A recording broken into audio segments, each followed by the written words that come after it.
हो गई और मेरे कंधे पर झुक गई। वहां मौजूद सभी लोग हमें देखकर सब कुछ समझने वाली मुस्कान के साथ देखने लगे। वे मजाक करने लगे कि हम दोनों तो हर समय साथ ही चिपके रहते हैं। बाद में जब मेरे पिताजी ने मुझसे दुल्हन चुनने को कहा तो मैंने बिना किसी हिचकिचाहट के क्लोई को चुन लिया। हमारी शादी के बाद उसने मेरी बहुत अच्छी देखभाल की, लेकिन क्लोए की मौत वाले दिन तक मुझे यह नहीं पता था कि वह मेरे गोद लिए हुए भाई को कभी भूल ही नहीं पाई थी। उसने न केवल अपनी भारी भरकम लाइफ इंश्योरेंस का बेनिफिशियरी उसे बनाया था, बल्कि उससे अकेले में मिलने के लिए एक सीक्रेट रूम भी बनवाया था। यह सब देखकर मुझे घिन आने लगी, और जब मैंने उसके द्वारा उसे लिखे गए लव लेटर्स और हर महीने भेजे जाने वाले भारी वायर ट्रांसफर्स देखे तो मेरी आंखों के आगे अंधेरा छा गया। जब मैंने दोबारा आंखें खोलीं तो मैंने अपने पिताजी का जवान चेहरा देखा। ईथन, क्या तुमने तय कर लिया है कि किसे चुनोगे? चारों लड़कियां अब बड़ी हो चुकी हैं, अब तुम्हारी शादी का समय आ गया है। मैंने आईने में अपना जवान चेहरा देखा, तभी मुझे एहसास हुआ कि मेरा पुनर्जन्म हो चुका है। मैं उसी दिन वापस आ गया था जिस दिन मुझे अपनी होने वाली दुल्हन का नाम घोषित करना था। क्या हुआ?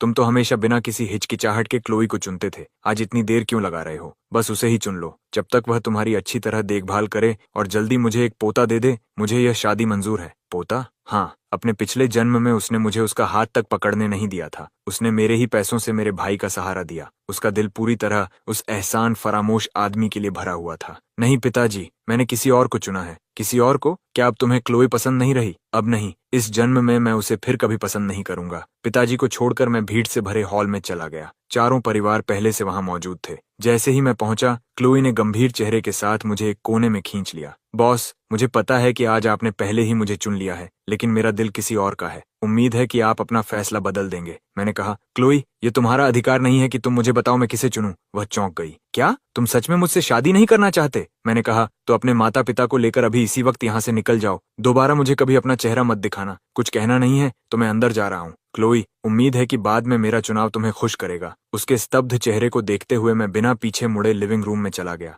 चारों परिवारों के सामने मैं शादी की बात आखिरी बार कर रहा हूँ। सबने सांस रोककर मेरी तरफ देखा। क्लोई बोली, बॉस, कृपया मेरी बात के बारे में सोचिए। फैसला करने से पहले अच्छी तरह सोच लीजिए। उसके बेचैन चेहरे को देखकर मैं मन ही मन व्यंग्य से मुस्कुराया। वह सचमुच मुझसे शादी नहीं करना चाहती थी। वह तो मिलर परिवार का, कार्टर परिवार का सहारा खो देने का जोखिम भी उठाने को तैयार थी। क्लोई, तुम्हें तो पता था कि ईथन तुम्हें ही चुनेगा, है ना? हाँ, हमने तो बहुत पहले ही उम्मीद छोड़ दी थी। मेरी नजर कमरे के कोने में खड़ी ओलिविया पर पड़ी। चारों लड़कियों में सबसे ज्यादा टकराव उसी से होता था। बचपन में उसने मेरी किताबें फाड़ दी थीं और मेरे बैग में सांप डाल दिए थे, लेकिन मुझे पता था कि पिछले जन्म में वही 10 साल से भी कम समय में दुनिया की सबसे अमीर इंसान बनी थी। अब जब मेरा पुनर्जन्म